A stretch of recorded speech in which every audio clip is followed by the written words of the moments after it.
tanpa firman-Mu Tuhan, gelaplah kehidupan.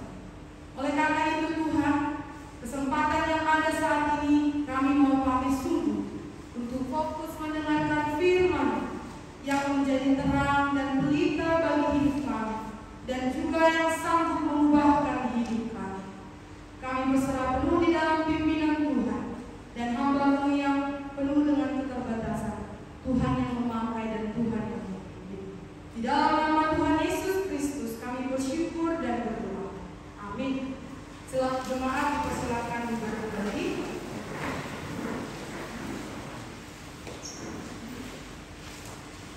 Selamat pagi bagi kita sekalian. Boras. Berjuang-juang. Jauh. Kalau bahasa lain juah-juah. Ya kan gitu ya. Kalau ada lagi suku lain yang tidak saya sebutkan, nanti kita bisa ketemu di depan pintu. Karena tahu, karena kata pembukaannya saya kurang tahu kalau ada dari suku lain. Yang saya tahu hanya itu, Bapak Ibu dan saudara-saudara sekalian. Baik, kita bersyukur untuk hari ini kita kembali di persatuan Tuhan di dalam rumah ibadah, dan juga untuk saudara-saudara sekalian yang ada di rumah atau di tempat dimanapun yang beribadah dalam secara langsung. Kita akan membaca firman Tuhan.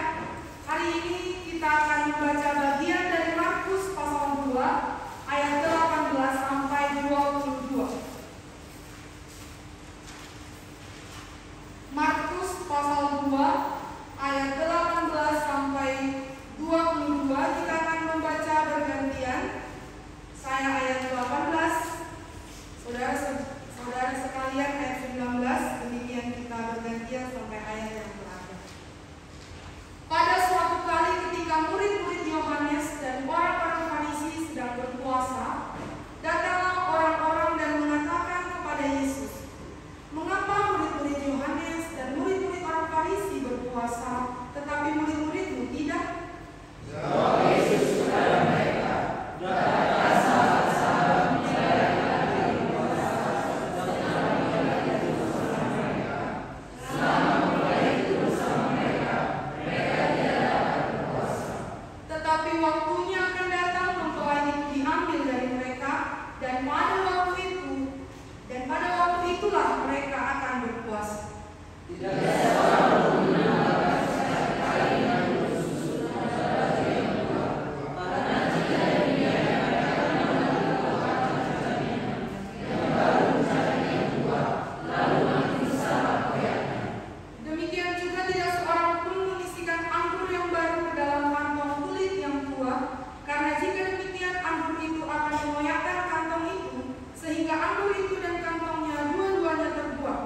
Tetapi anggur yang baru hendaknya disimpan dalam kantong yang baru itu. Demikian pembacaan firman Tuhan. Bapak, Ibu, dan saudara-saudari sekalian, beberapa terakhir ini dan sampai saat ini kita membaca bagian kitab Markus. Tentu beberapa hal yang menjadi latar belakang tentang kitab Markus kita sudah ketahui dan kita sudah dengarkan. Dan hari ini kita masuk di bagian perikop ini. Bapak Ibu, dalam pasal 2 ini terlihat jelas kontroversi antara pemimpin agama dengan kehadiran Yesus. Kontroversi itu memunculkan perdebatan.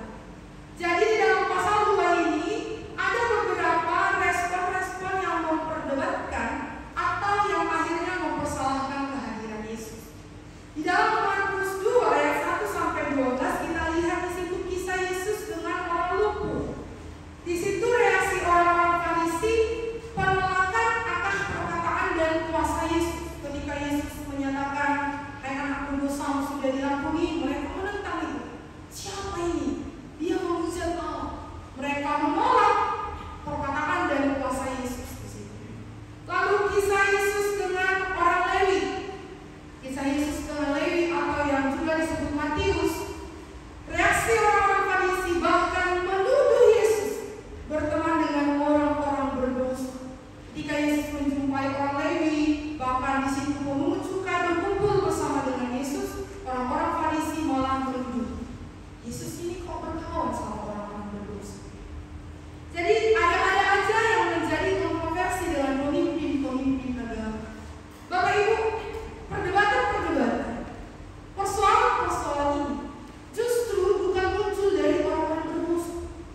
melihat dan mengerti pimpinan Tuhan.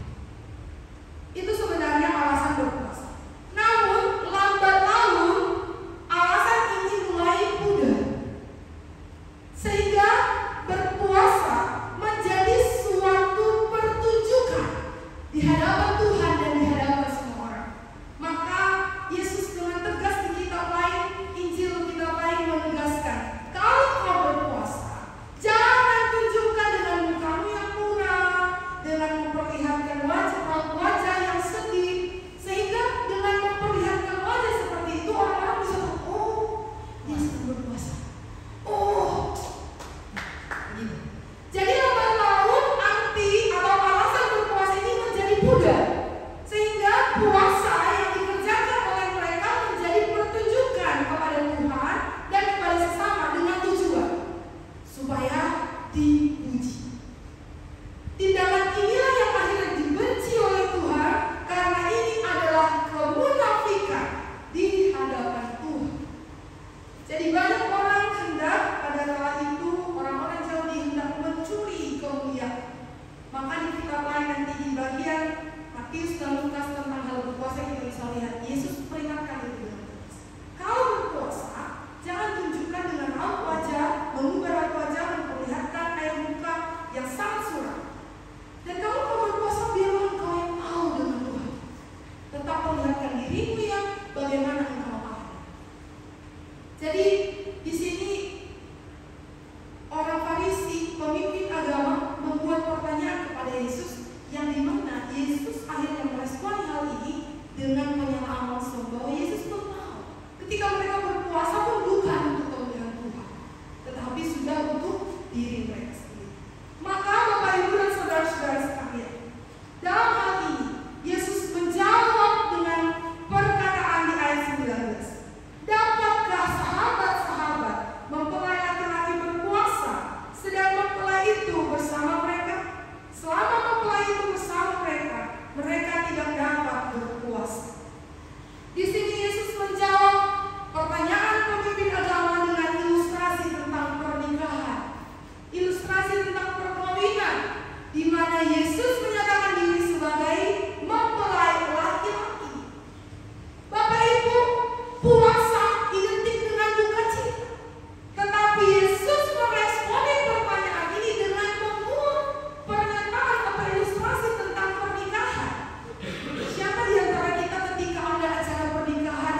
berpuasa selama 40 hari, 40 hari.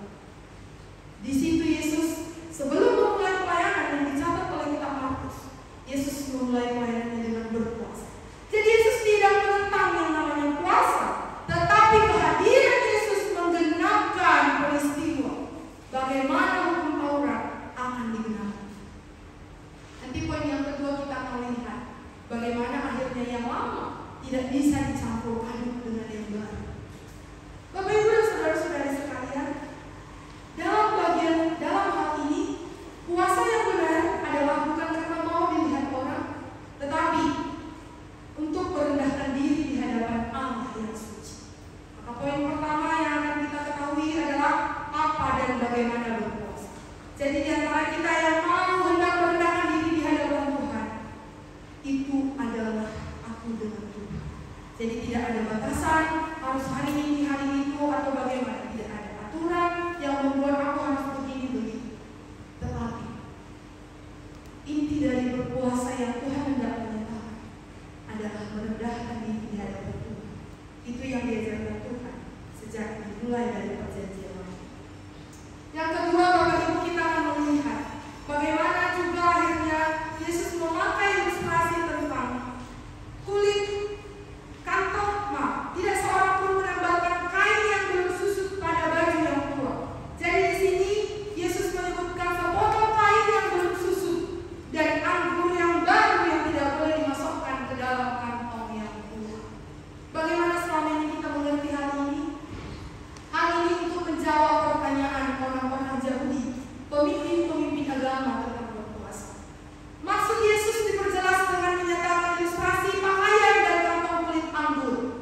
Bapak Ibu, kehidupan baru yang dinyatakan Yesus tidak bisa dimasukkan ke dalam bentuk-bentuk lama.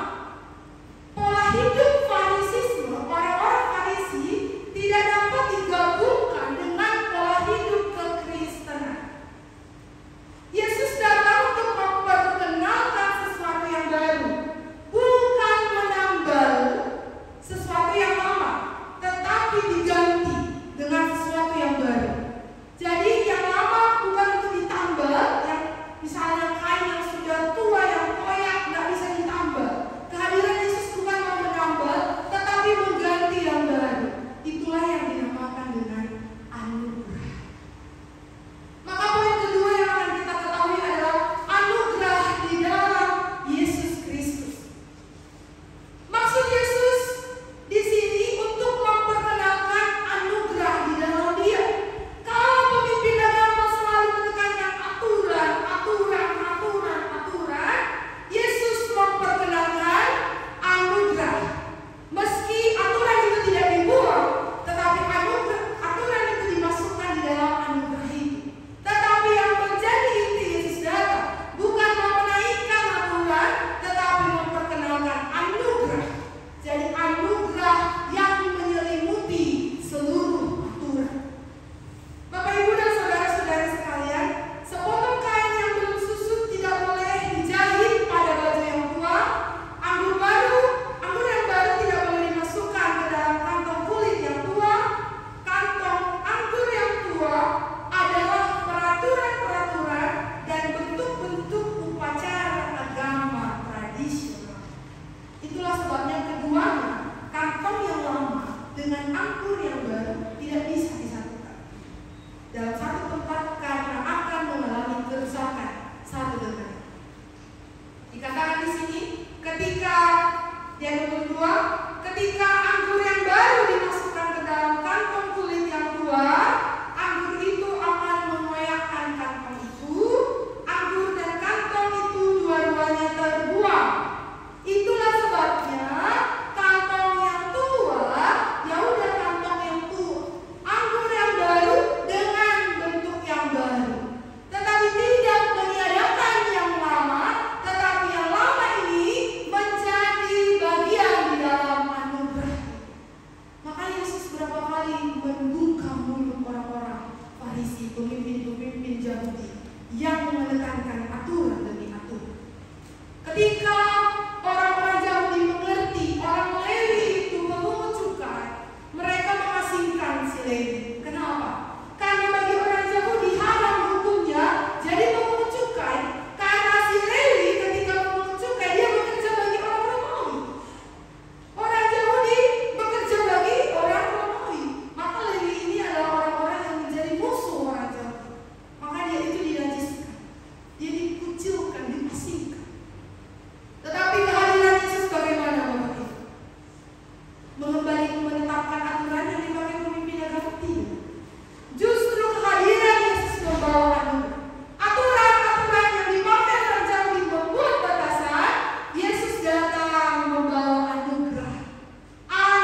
setiap orang yang bukan lagi memandang dia Yahudi atau non-Yahudi, yang bukan lagi memandang dia orang bersunat atau tidak bersunat, yang bukan lagi memandang dia orang saleh atau orang najis, semuanya berhak mendapatkan anugerah di dalam Yesus Kristus. Maka di sini di ayat 22 kalimat yang terakhir Yesus bilang, anggur yang baru hendaknya disimpan dalam kantong yang baru pula. Jadi ketika kita mendapatkan anugerah, anugerah ini menjadi suatu hal atau suatu pedoman yang membuat kita melangkah. Tetapi Bapak Ibu perlu ketahui, bicara tentang anugerah bukan meniadakan aturan, tetapi menggenapi aturan itu di dalam anugerah yang dibawa oleh Yesus Kristus. Respon Yesus di sini menjawab kontroversi yang dilakukan pemimpin-pemimpin agama Yahudi. Ini masih bagian kecil yang kita temukan dalam pasal 2 ini. Nanti ketika kita belajar banyak lagi dari Markus ini, sampai akhir pemimpin Yahudi gak menyerah untuk bersoal cakap dengan Yesus. Seringkali Bapak Ibu dan saudara-saudara, apa yang membuat pemimpin-pemimpin agama ini akhirnya menolak kehadiran Yesus? Karena aturan, hukum yang mereka pegang menjadi fondasi utama bagi mereka. Lalu ketika Yesus datang bawa anugerah, mereka menentang dengan sangat kuat. Dan kehadiran Yesus sangat mereka tidak terima karena tidak seperti yang mereka harapkan. Seringkali sesuatu yang tidak seperti kita harapkan, bagaimana? Kita lupa anugerah. Seringkali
bagian kita adalah sekarang menyadari ada anugerah.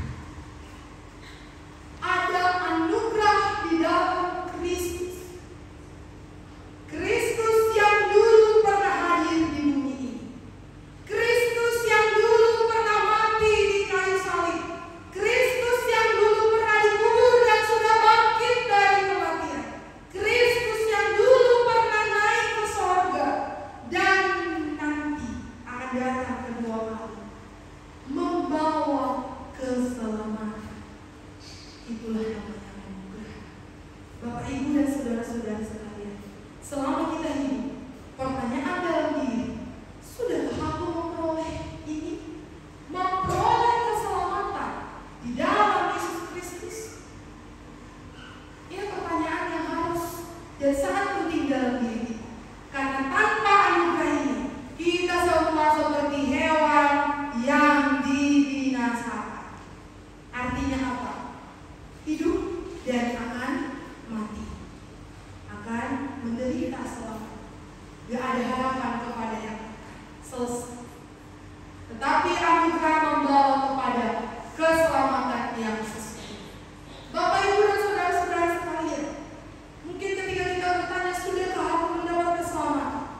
Bagi yang mungkin merasa sudah diselamatkan, sadarkah engkau, wahai Bapak, Ibu, dan saudara sekalian, engkau memiliki anugerah yang tidak bisa ditebus oleh dunia.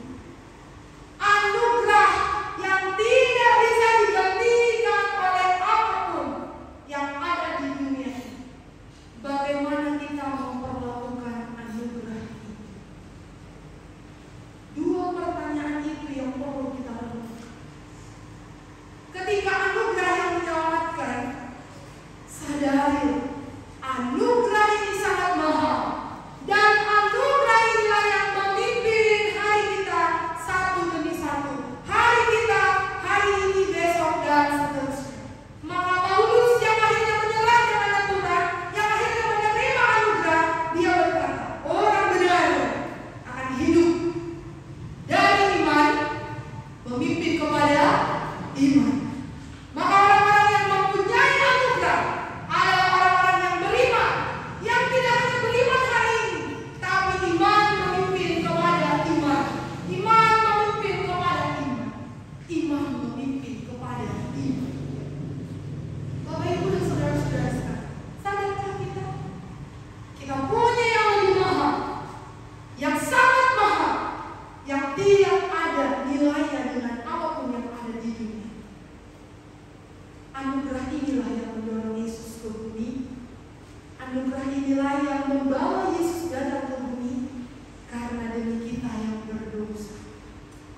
Kita yang berdosa hendak mendapatkan anugerah. Sadarkah kita, Bapak, Ibu, yang mempunyai anugerah? Anugerah inilah yang mendorong kita berjalan di dunia yang gelap ini. Ketahui, anugerah ini yang menjadi fondasi utama, langkah utama kita untuk melihat kehidupan di bumi. Tanpa anugerah, semua akan gelap. Tanpa anugerah, semua akan tuntutan demi tuntutan. Tetapi di dalam anugerah ada belas kasih, ada pemakluman, ada pengampunan. Yesus membawa anugerah. Yesus membawa pengampunan. Bagi kita yang memiliki anugerah, apakah di dalam kita ada pengampunan? Ada belas kasih yang mendorong kita bekerja, memikirkan bukan aturan, tetapi belas kasih. Ingat sekali lagi, ketika menekankan anugerah dan belas kasih, bukan melupakan aturan, tetapi di dalamnya adalah aturan, karena tanggung jawab kita di hadapan Tuhan. Maka lewat khotbah hari ini, Bapak, Ibu, dan saudara-saudara sekalian yang mendengarkan, kita perlu merenungkan. Kalau memang anugerah ini begitu mahal, kalau memang anugerah ini yang menjadi bagian penting dalam hidupku, aku hidup untuk apa dan harus apa? Firman Tuhan adalah pelita bagi kaki kita. dan terang bagi jalan kita. Tanpa firman semua gelap. Dalam kondisi apapun, senang, susah, tawa, menangis, kita perlu firman. Karena tanpa firman kacaulah. Maka supaya tidak kacau, Bapak Ibu dan saudara-saudara sekalian, dengarkanlah firman. Hari ini kita belajar dua hal, apa dan bagaimana berpuasa. Lalu yang kedua, anugerah di dalam Yesus Kristus. Renungkanlah bagian firman Tuhan ini, sehingga kita boleh hidup di dalam bentuk yang sudah dibawa Yesus, yaitu keselamatan, anugerah di dalam. Demikian firman Tuhan.